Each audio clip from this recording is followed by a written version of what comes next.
Bien, nos encontramos con el ingeniero Víctor Vázquez. ¿Otro nombre? Víctor Javier Vázquez Villalobos. ¿Dónde estudió ingeniería? Yo estudié en la Universidad Agraria, en La Molina. En la Agraria, La Molina. Doctor, bienvenido, maestro. Gracias. Gracias, José Luis. A ver, usted es asesor del ministro de Agricultura. Bueno, yo particularmente creo que un estadista, ¿no? Un país, para avanzar, para desarrollarse, necesita dos piernas: alimentación, nutrición y educación. No se puede enseñar, porque hay que enseñar al pueblo a alimentarse y a nutrirse si no hay educación. Que se integre el Ministerio de Agricultura con el Ministerio de Educación y de Salud. Y como tú dices, la prevención de la salud. La prevención de la salud es alimentación y nutrición. Ahora tenemos una cantidad ingente de diabéticos. ¿Y por qué viene la diabetes? Sobre todo la mellitus, la diabetes tipo 2, porque hay una mala práctica en la alimentación. Enfermedades de la civilización.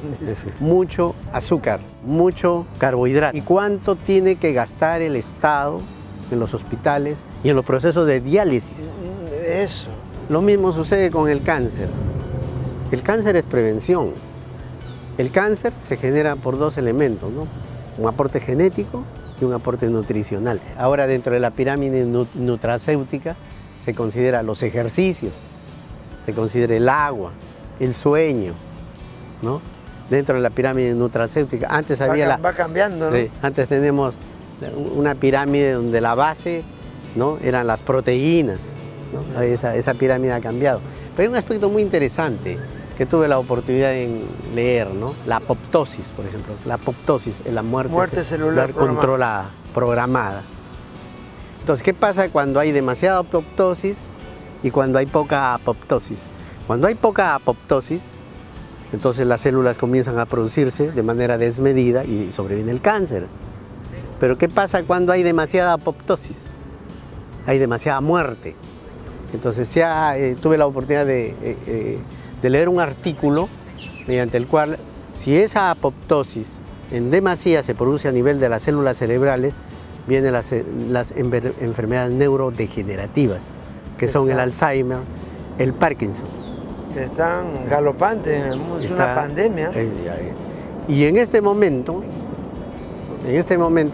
se ha determinado que el omega 6, el omega 3 también. El omega 6 y el omega 3. El omega 6, que está en el aceite de oliva, es un desencadenante de los procesos inflamatorios. Y el omega 3 mitiga esos aspectos inflamatorios. Y esa es la ventaja de Sacha Inchi, tiene las dos. Exacto.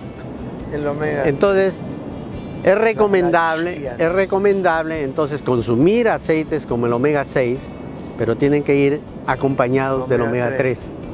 La chía, linaza. Entonces, esa es una teoría muy fuerte que he tenido la oportunidad de leerlo, Sacha ¿no? Inchi. ¿Cuánto dinero se gasta en comida chatarra?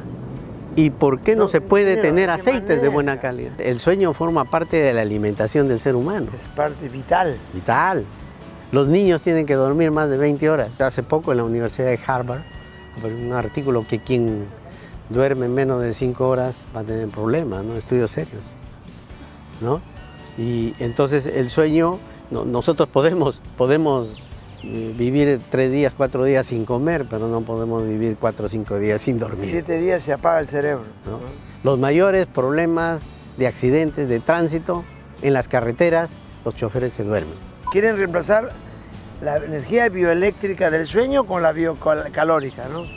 Es otro tipo de energía.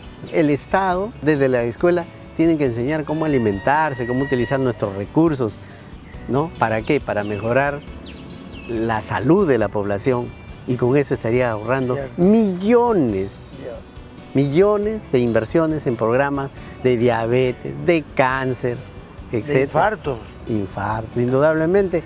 Una cosa, en los últimos seminarios que he ido de medicina nutricional, se habla de la microbiota, lo que llamamos la flora bacteriana, que tenemos más de 1 billón de bacterias. Bueno, ¿qué nos puede decir?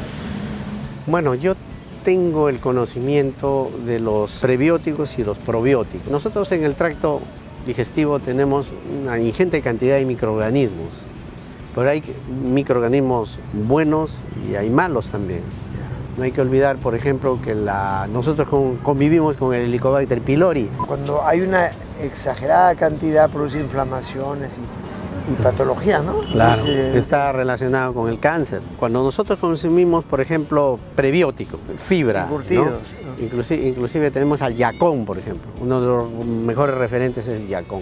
Entonces, ¿qué pasa? Tenemos ahí en nuestro tracto intestinal una sustancia, como digamos, una cama, un sitio donde se va a alojar. Y consumimos un probiótico que están en las leches fermentadas. Entonces desplazan a esas bacterias o microorganismos que son patógenas, se puede decir, ¿no? Que por sus componentes extracelulares, ¿no? pueden producir inflamaciones. Entonces yo puedo tener en mi estómago, gracias a los microorganismos probióticos, sustancias adecuadas, ¿no? Que me alejen de la presencia del Helicobacter.